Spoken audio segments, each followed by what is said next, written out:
The ring had barely touched her finger when the phone rang. It was midnight. My son was asleep upstairs, the house dark except for the faint glow of the lamp. My fiancée had gone to bed smiling, her hand trembling with excitement as she admired the diamond. I stayed behind in the silence.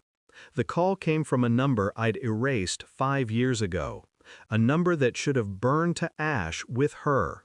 My wife's old phone. I answered with a shaking breath. Static. Then a voice. Her voice. Don't marry her.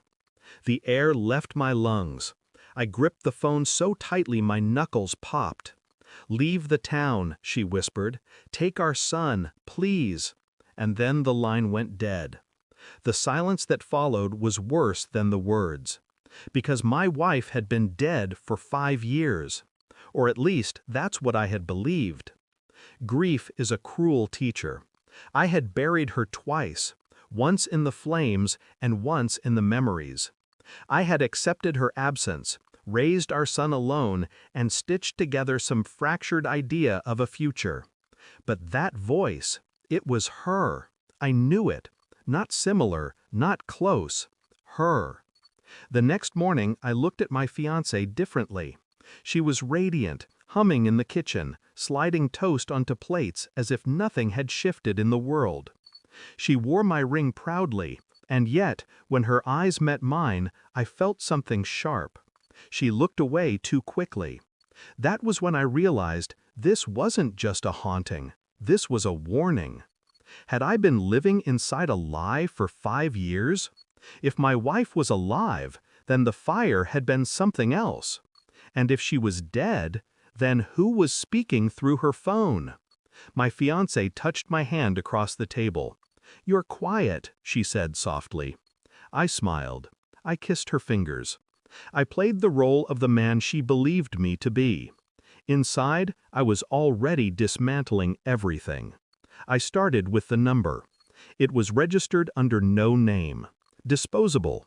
Yet it had pinged from a tower 2 towns away in the direction of the place where the fire had taken her. I didn't tell my fiancé. I didn't tell my son. I moved like a ghost through my own life, smiling at work, holding my child, kissing the woman in my bed, while every night I dug deeper. Phone records, financial trails, hospital registries. And one thing kept surfacing. My fiancé's name. She had been near that address the night of the fire. She had volunteered at the clinic where burn victims had been treated. She had withheld that fact from me, though she spoke often of honesty.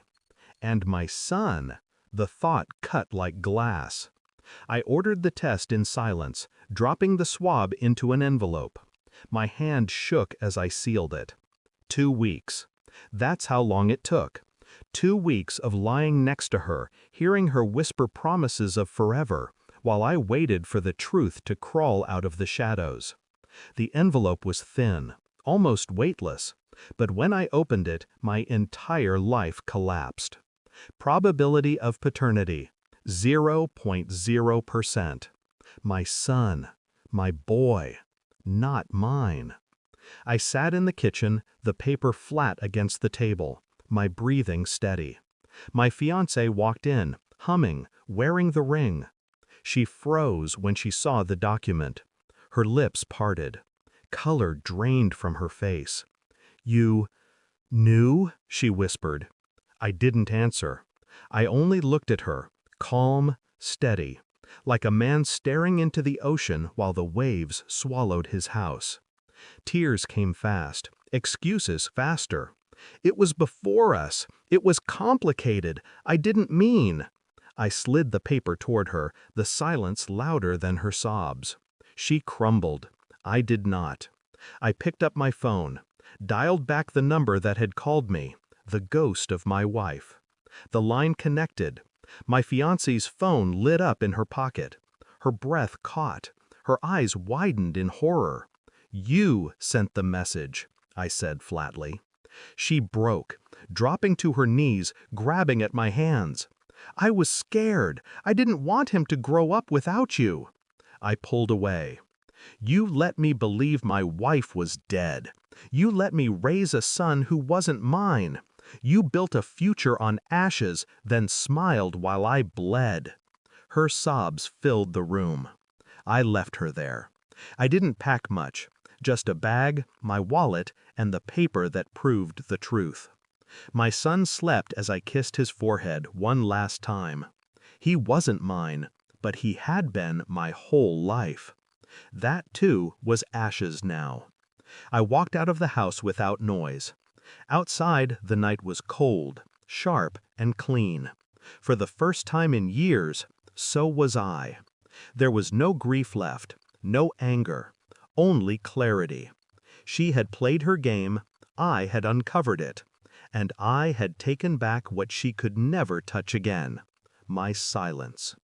I lit a cigarette, exhaled slowly, and whispered into the dark. I buried one ghost. Tonight, I buried two. Thanks for watching. Don't forget to like, share, and comment. Subscribe now to Cheating Stories Insight World for more amazing stories.